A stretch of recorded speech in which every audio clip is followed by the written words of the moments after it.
We're about 45 hours into my flight training at Galvin, and the focus right now is cross countries. This is any flight to an airport more than 25 nautical miles away, and if it's your first time with a flight like this, you'll find it feels very different than your previous training. I've just completed my first cross country, from my home field of Boeing up to Friday Harbor in the San Juan Islands, about 70 miles each way. I felt like a newbie all over again. If you're getting ready to cross country, let me present my top 10 tips for cross country that I learned this first time around. Number 10. Have a plan for your radios. What goes in COM 1 and what goes in COM 2? Think about the fact you can hear both but only talk on one. One way to think about it could be approaches on COM 1 and towers on COM 2, but there's other ways to do it. Have your next frequencies pre-dialed on standby. Number 9. Pre-brief your pattern entries for all your airports. Draw them on paper for all possibilities at least once. Do not make the turn into the pattern be the first time you've ever thought about that turn. At Skagit, partway through the cross country, I set myself up perfectly for the wrong runway. I got turned around, not clear on what runways were where and what the pattern was supposed to be. Don't let this be you. Number 8. If using a tablet, have a navlog you can actually write on. Writing while flying is hard. Make sure you can scribble down what you need to on whatever you're writing on. If it's not easy, you'll either lose time and concentration doing it, or you'll skip it and miss info. Number 7. If you open flight plans, close them. Flight plans keep you safe, but you have to activate and close them on time, or else you must amend them.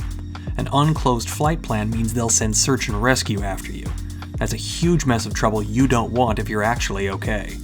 This time out, I very nearly forgot about closing my flight plan because we had to change a full stop landing to a touch and go for the sake of time.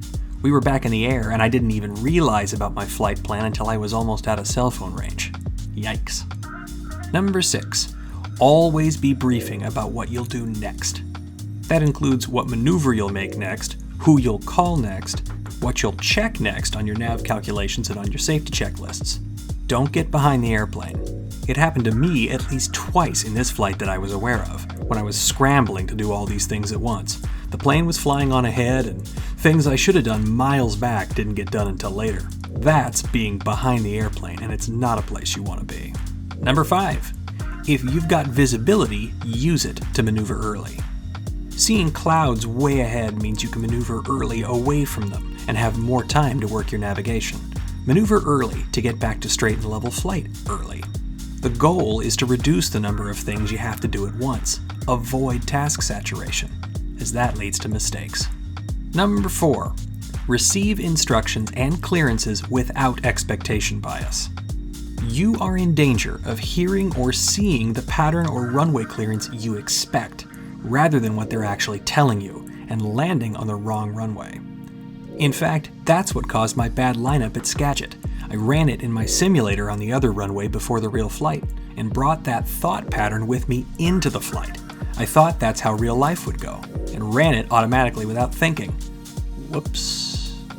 Number 3. Regularly recalculate ETAs to each destination. Not just your next waypoint, and not just once. Conditions change frequently, and you need to know whether you're ahead or behind all the way to the destination, by how much, and why. I wasn't writing these down or doing this constantly this time out, but my instructor was, in his head, all the time. When I get to my solo cross countries, he won't be there. I need to get into this habit. Number 2. Use every communication and sensory resource you have.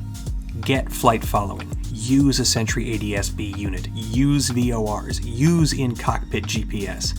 When you're at untowered airports, communicate your intentions more than you even think you should, and watch what other people are doing.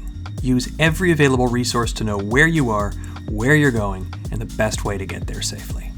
And number 1, leave yourself extra time in your plan. This is the most critical lesson I learned.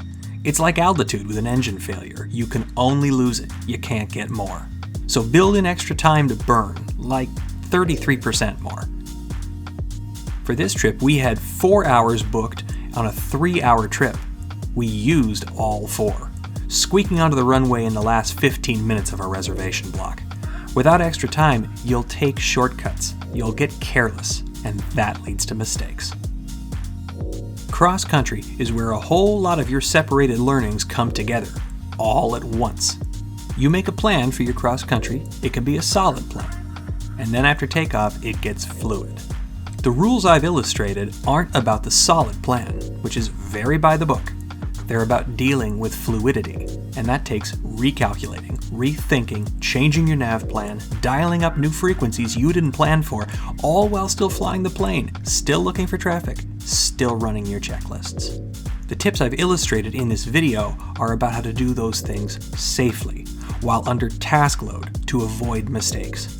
Things won't go according to plan. You can't avoid that. Dealing with a changing environment is what you're there as a pilot to do. But mistakes, you can and should avoid. It's about being a better pilot every flight, every day. See you up there.